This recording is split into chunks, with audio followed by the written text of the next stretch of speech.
Welcome to Stroke Awareness Wednesday. I'm Whitney Tate, and joining me today is Mary Green Brown, Stroke Program Coordinator at SoutheastHEALTH. Our topic for discussion today centers on women and stroke and why rapid treatment is essential to a good outcome.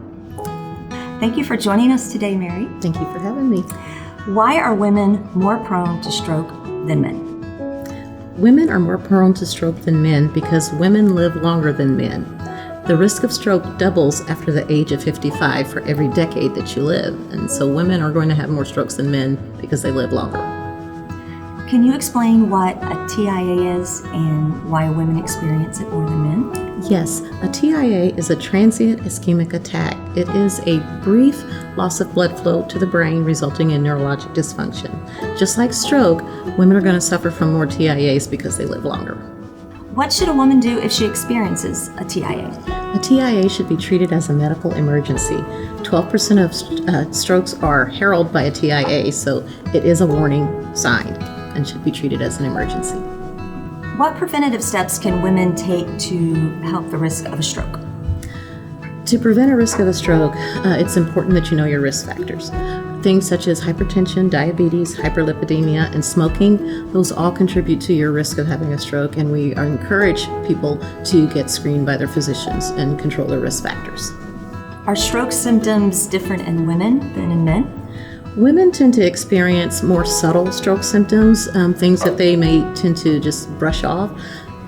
Symptoms such as a decreased level of consciousness, lethargy, maybe confusion, they may brush off and think that it could be a migraine. So we ask women to focus on any sudden loss of function and bring it to someone's attention so that 911 can be alerted. Mary, we're familiar with the acronym FAST, but now there's BFAST. Mm-hmm. What exactly is that? So FAST is an acronym that everyone's familiar with. It stands for face, arm, and speech, time to call 911. But we found that there are other stroke symptoms that people were ignoring. So we've come up with the acronym BFAST. B stands for sudden loss of balance. E would be a sudden loss of vision or vision changes. And then the FAST, face, arm, speech issues, time to call 911.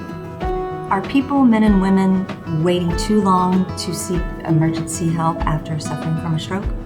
We find that more people are waiting to seek emergency assistance because they just don't recognize the symptoms.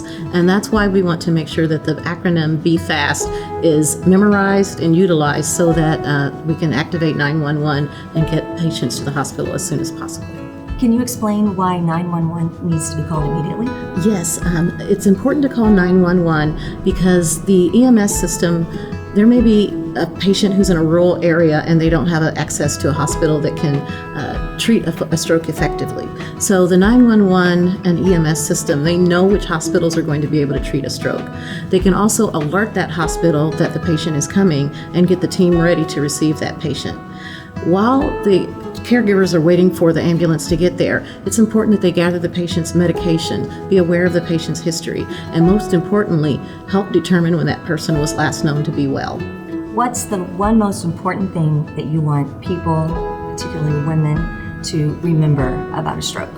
It's very important that women recognize the symptoms of a stroke and then call 911. Time is brain, and it is a medical emergency. Mary, is there anything else that you would like to add? Yes, the longer that a person waits to receive medical attention for a stroke, the more brain damage that is occurring.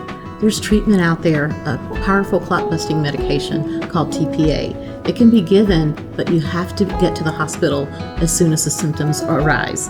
The medication can only be given within 4.5 hours of symptom onset, so time is essential. Get to the hospital as soon as stroke symptoms are recognized. Thank you so much for joining us today, Mary. Thank you for having me. And thank you for watching Stroke Awareness Wednesday. Please visit SEHealth.org for more information about topics like this, or to find a provider or schedule an appointment. Stay healthy and stay safe.